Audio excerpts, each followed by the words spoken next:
Welcome to the presentation of our paper titled MagnetoShield, Prototype of a Low-Cost Magnetic Levitation Device for Control Education. My name is Gergely Takács, and this paper has been written also by my student Jakub Mihalík, my doctoral student Erik Mikuláš, and my good friend and colleague Martin Gulan. Thank you for attending this presentation. I hope you are safe in this unusual situation and sitting at home in your sweatpants and sports jackets as me. Teaching control engineering and mechatronics at university level requires trainers and laboratory devices to gain hands-on engineering experience. Commercial tools are excellent. They come with all sorts of documentation and even coursework. However, they tend to be expensive, large, very complicated. Thus, they cannot be taken home by the students to continue their assignments or to do, for example, thesis work. Many of these tools require, in addition to the hardware, closed source software such as MATLAB or LabVIEW, and even accessories such as amplifiers, a separate control and design PC, etc. Now, the implementation of control algorithms on microcontroller units, MCUs, is underrepresented in these commercial tools. Most use PC-based solutions to run the control algorithm. The other route to acquire teaching aids for your laboratory is to design them and create them by yourself. However, these designs tend to be local to a laboratory or a small research team. Of course, they are cheap and that's the best thing about them. However, they are also fragile, sensitive setups. Many times you use improvised materials and improvised connections. They are not very well documented. Thus, you cannot create teaching materials across several universities as an open engineering course. I am sure most of you are familiar with the Arduino microcontroller prototyping devices and the revolution they have created in many classrooms around the world. These devices are cheap, open source. They're easy to resource locally.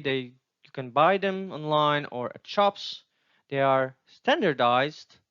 They come with a free integrated development environment called the Arduino IDE and are surrounded by a great, helpful community and an abundance of learning materials. The hardware is easy to expand to the so-called shields. Now, essentially, you have your Arduino, a shield that has a specific function, for example, to connect motors to the Arduino, and you simply take this shield, push it into the header pins, and thereby you have modified your hardware to get additional functionality. A while back, my colleagues and I have created the AutomationShield initiative. You can visit our website on www.automationshield.com. AutomationShield is a non-commercial endeavor to create novel tools for control engineering education. These implement a laboratory experiment on a single Arduino expansion shield.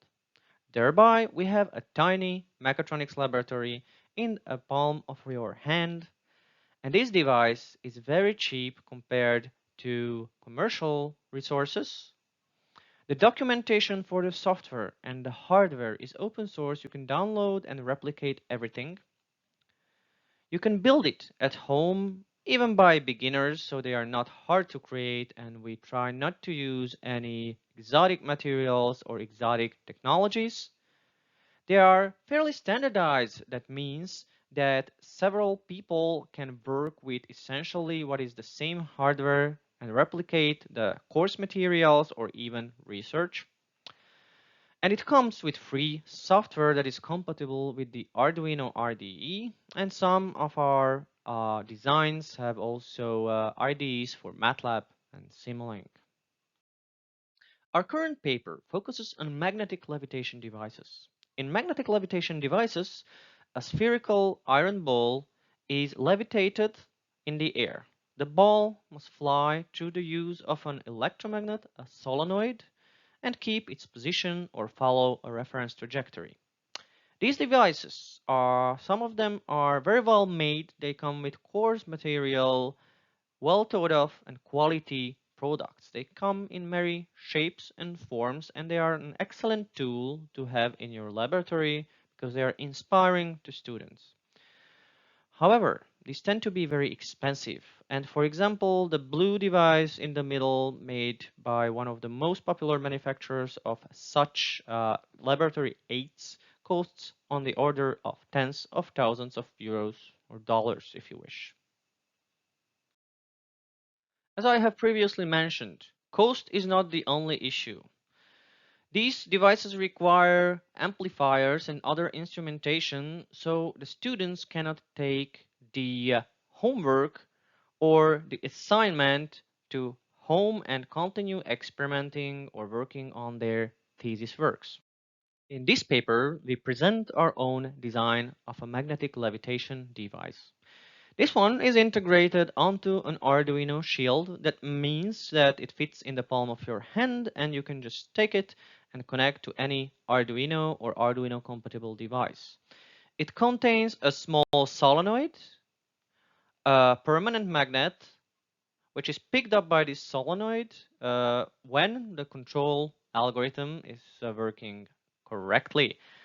You can control the reference by a potentiometer, and of course, the entire control algorithm runs on the Arduino below the device.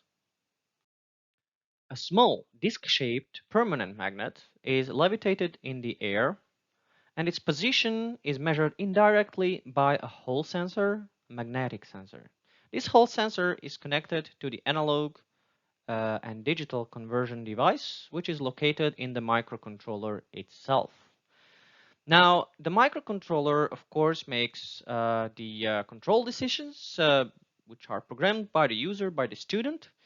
And these inputs are sent out to a digital to analog converter chip, which drives a MOSFET, which in turn, of course, drives the solenoid picking up the magnet.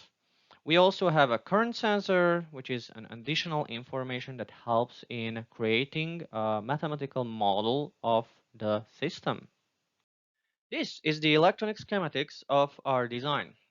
The schematics is explained in great detail in our paper so that anyone, a student or an educator, can repeat and recreate our design in their laboratory or home.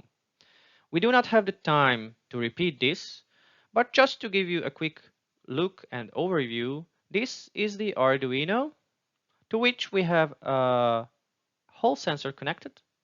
The Arduino also drives a DAC chip to create true analog output voltage, which in turn is amplified by a MOSFET and passed on to a solenoid or electromagnet. An additional chip measures the current so that we have that information for modeling purposes. Our design is entirely open source and free to access by anyone from our website. You can download the previously seen schematic files in an editable format. In addition to that, you'll get the 3D printing files or the 3D designs of the superstructure necessary to hold the magnet in place, and also the PCB, the printed circuit board, that you can just take and send to a manufacturer and get the physical boards back in no time for very little money. All the components necessary to build one of these devices are listed in this table, which is also given in our paper. These components are easy to find and buy online or at most electronic shops. The total price comes to just under 10 euros or $10, which makes the MagnetoShield a truly affordable, almost disposable laboratory device.